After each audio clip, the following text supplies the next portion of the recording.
आदाब दोस्तों, मैं सनम एजाज और श्रीनगर से अब तक की लाइव नशरियात लेके आपकी खिदमत में हाजिर हूं। और आज की हम बात करें तो कश्मीर जो एनकाउंटर प्रोन एरिया कहा जाता है, यहां वो कोई हफ्ता नहीं होता जब एनकाउंटर ना हो। यूजुअली यहां कोई दिन ऐसा नहीं होता जब एनकाउंटर ना हो, लेकिन अब तक हमारे यहाँ सुर्खियां नॉर्थ कश्मीर साउथ कश्मीर की रहती थी। साउथ कश्मीर में इधर एनकाउंटर उधर एनकाउंटर, ये हुआ वो हुआ, किलिंग हुई, ये सब कुछ। नॉर्थ थोड़ा सा शांत यानी पूरा मन दिखाई देता था, लेकिन पिछले एक महीने से नॉर्थ में भी इसी तरह की सिचुएशन देखने को मिल रही है। बांडीपुरा में देखने को मिली है, उसके साथ साथ हंदवाड़ा में देखने को मिली। आज पट्टन का नजदीक इलाका डिस्ट्रिक्ट बारामूला के क्रीरी इलाके में सुबह सुबह खबर यही आती है कि मिलिटेंट्स अटैक कर गए, और मिलिटेंट्स के इस अटैक में 2 सीआरपीएफ के एहलकार मारे गए, एक एसपीओ भी मारा गया। एसपीओ वहां रास्ते पे खड़ा था, बताया गया, जो हमें बताया गया कि वो रास्ते पे खड़ा गया था, और उसके बाद सीआरपीएफ की गाड़ी पे अटैक हुआ। 3 मिलिटेंट्स बागीचे से निकल के आए, उन्होंने अटैक किया। ये लोकल इनपुट्स हैं, उस पर गोलीबारी हुई। और इस सारे के बीच में ये दुकान में, एक पुरानी सी दुकान में जो एसपीओ जो लगातार वहां पे बेचारा छड़ी लेके वहां ड्यूटी दिया करता था, उसकी जान चली गई। किन सर्कमस्टेंस में चली गई वो वहां के जमीनी हकायक लोग बता रहे हैं। और उस सारे के बीच में फिर बताया गया कि मिलिटेंट्स की मौजूदगी, एडिशनल ट्रूप्स आए और इलाके को घेराव में लिया गया, कॉर्डन किया गया। और फिर बताया गया कि 3 फेरन वहां पाए गए, उन 3 फेरनों की बुनियाद पर बताया गया कि 3 मिलिटेंट हैं। और फिर इलाके का घेराव किया गया, मिलिटेंट्स कहीं पे उनके इंटरसेप्ट किया गया, गोलीबारी हुई। 2 मिल पहले एक मिलिटेंट के मारे जाने की खबर बताई गई, उसके बाद एक और मिलिटेंट के मारे जाने की खबर बताई गई। ये सिचुएशन और सारे के बीच में आईजी कश्मीर विजय कुमार ने भी जगह का मुआयना किया, इलाके का दौरा किया और सारी सिचुएशन को देखते हुए मीडिया से भी बात की। लेकिन सबसे खतरनाक मामला जो हमें देखने को मिला वो पिछले काफी वक्त से तो देखने को मिल रहा है, लेकिन जम्मू कश्मीर में ये नहीं था। बेंगलुरु में पिछले दिनों हुआ था, बड़े लोगों के कान खड़े हुए थे कि आखिर क्या हो रहा है हमारे मुल्क में, ये कौन लोग हैं जो इस तरह की नफरत फैला रहे हैं। लेकिन कल रियासी का एक शख्स सोशल मीडिया पे बड़ा वायरल हुआ, और ये शख्स बदबख्त ऐसे अल्फाज इस्तेमाल कर रहा है जो दुनिया का कोई भी मुसलमान का, कोई भी मजहब वाला, कोई भी साहिब अकल बर्दाश्त नहीं कर सकता है। कोई भी हो, किसी के मजहब पे कोई भी उंगली उठा नहीं सकता है, और दुनिया का कोई भी जिहोश शख्स इसकी इजाजत नहीं देता है। लोगों में गम गुस्सा हुआ, सोशल मीडिया पे बड़े ताने सुने गए, बड़ा कुछ कहा गया, लेकिन पुलिस फौरन हरकत में आई।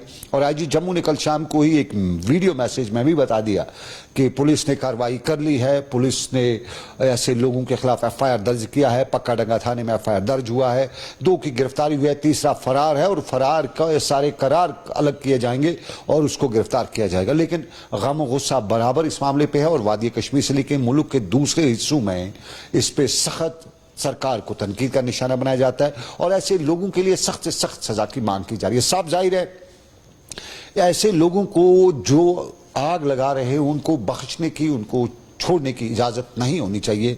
और हम भी अपील करते हैं, हम भी ये उम्मीद करते हैं कि जम्मू कश्मीर पुलिस जो हमेशा से निष्पक्ष यानी किसी भी तरह के तासुब या दूसरी बुनियादों से हट के हर मामले की कार्रवाई करती रही है, तहकीकात करती रही है, इस मामले में भी ऐसे शख्स के खिलाफ सख्त कार्रवाई जरूर करेगी और उम्मीद है। लेकिन आज गम गुस्सा था, रामबन में भी लोगों ने गम गुस्सा दिखाया, बनिहाल में भी लोगों ने गम गुस्सा दिखाया, वादी कश्मीर में भी गम गुस्सा कल से देखने को मिला था। आज कुछ लोग बाहर भी निकले थे, और डोडा किश्तवाड़ में भी, राजौरी में, हर जगह, और हिंदुस्तान के भी कुछ शहरों में और कुछ नॉन मुस्लिम लोग भी इसके खिलाफ सख्त कार्रवाई, सख्त जो है सजा की मांग करे थे। बहुत से नॉन मुस्लिम दोस्त हमारे जो हैं वो कहते थे कि ऐसे अशखास को माशरे में सख्त सजा मिलनी चाहिए ताकि दूसरों के लिए इबरत बनना चाहिए। और हम भी उम्मीद करते हैं, कश्मीर के लोग भी उम्मीद करते हैं, और सभी लोग उम्मीद करते हैं कि ऐसे शख्स के खिलाफ सख्त कार्रवाई होनी चाहिए। लेकिन एक और पहलू है कश्मीर का, हम उसे कोविड कहते हैं, और ये कोविड बहुत ही खतरनाक है।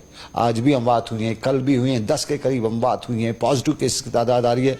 लेकिन इस सारे के बीच में सरकार पे अब बहुत ज्यादा प्रेशर था लॉकडाउन खत्म करने का, मार्केट खोलने का, मजहबी मुकामात को खोलने का। अब मजहबी मुकामात भी खुल चुके हैं, आज मार्केट भी खुली। पहले हमें मालूम हुआ था कि एक वो ऑड इवन का मामला रहेगा दुकानों के हवाले से, लेकिन आज वो सब शायद भूल गए थे, जल्दी जल्दी में ऑड इवन कोई नहीं था और दुकानें वगैरह सब चल रही थी, अच्छा खासी भीड़ भी थी। लेकिन एहतियात जरूरी है, फिजिकल डिस्टेंसिंग बहुत जरूरी है। और जब आप अकेले में, जब आप किसी जगह पे हों 2 लोगों के साथ, 3 लोगों के साथ, तो मास्क जरूरी पहनना आपके लिए, उसके बगैर आपके पास कोई चारा नहीं है। खासतौर पर जब आप मार्केट में हैं, अपनी फैमिली में तो अलग बात है, लेकिन जब आप मार्केट में हैं, फैमिली में भी एहतियात जरूरी करना है, लेकिन जब आप मार्केट में हैं तो मास्क जरूर पहनिएगा।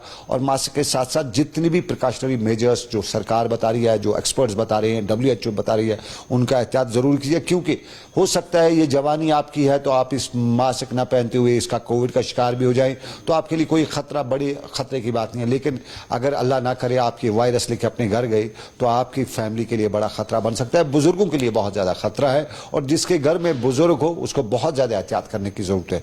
तो बिल्कुल नाजरीन, हम अपने नाजरीन से गुजारिश करेंगे, अपील करेंगे, उम्मीद करेंगे जो कुछ भी अल्फाज है जिस तरह से वो समझ सकता है, कि आप कोशिश करिएगा कोविड को खत्म करने में एक रोल अपना जो आपका बनता है वो करिएगा।